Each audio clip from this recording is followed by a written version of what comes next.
The CCJ was already Saint Lucia's final court on trade disputes, but the island officially acceded to the Caribbean Court of Justice as its final appellate court in 2023, replacing the Privy Council in London.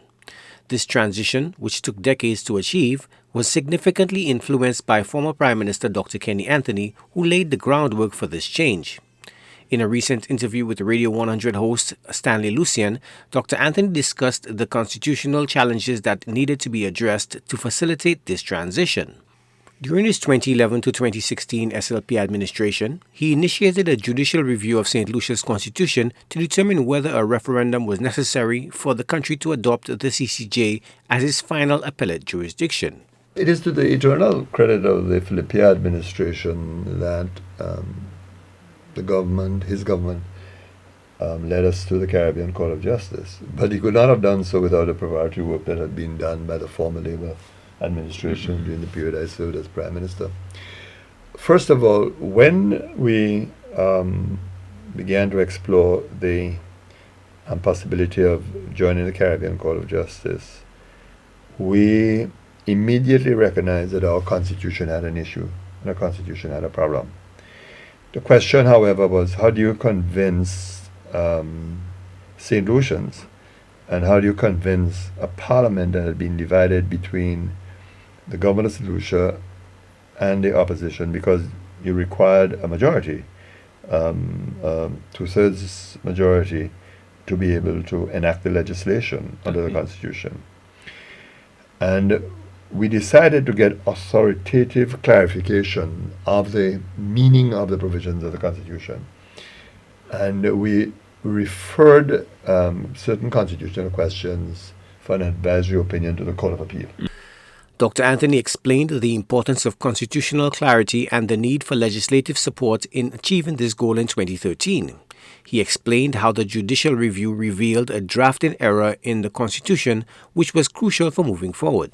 It was that opinion that guided us, and the opinion said that there was a printing error, a drafting error in our Constitution, and the court said that it had the power to correct the error and insert the correct words in the body of the Constitution.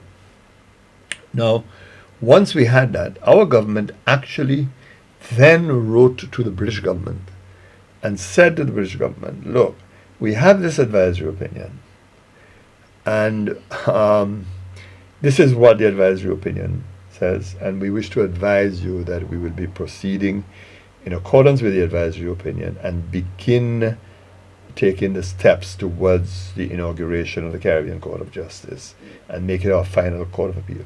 The Vieux-Fort South MP said that he sought bipartisan support at the time by reaching across the aisle. However, the pro-regionalist wing of the opposition was soon sidelined by new leadership in the UWP who were not amenable to the CCJ. Moreover, his administration was voted out of office in 2016 with the electorate choosing the Alan Chasney-led UWP at the polls. But you have to remember that at the time, the balance in Parliament was, I think, 11-6. Yeah.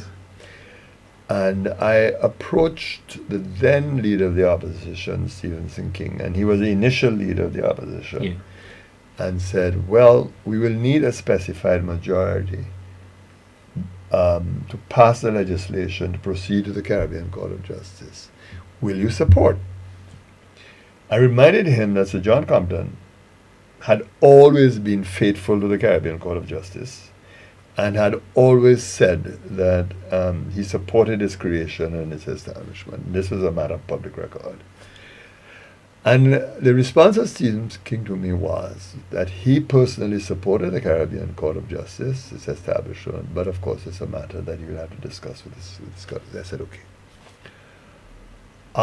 Lo and behold, Stephen King was replaced as leader of the opposition. Yes. And you remember the member for Miku North at the time, Dr. Gail Rigobert, was selected to replace him. The issue died. There therefore was no impetus. We could not go forward because we simply did not have the majority in Parliament to go forward. Oh.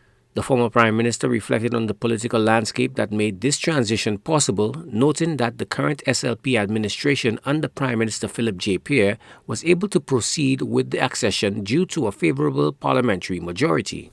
So it's not that your administration or you were not decisive. Absolutely not. Okay, Absolutely not. We are taking the first steps to move in that direction. And as I said, it is to Pierre's credit that he summoned the courage to do so. But of course, he satisfied one of the main tests, which was to have the majority he needed in Parliament to accomplish this task.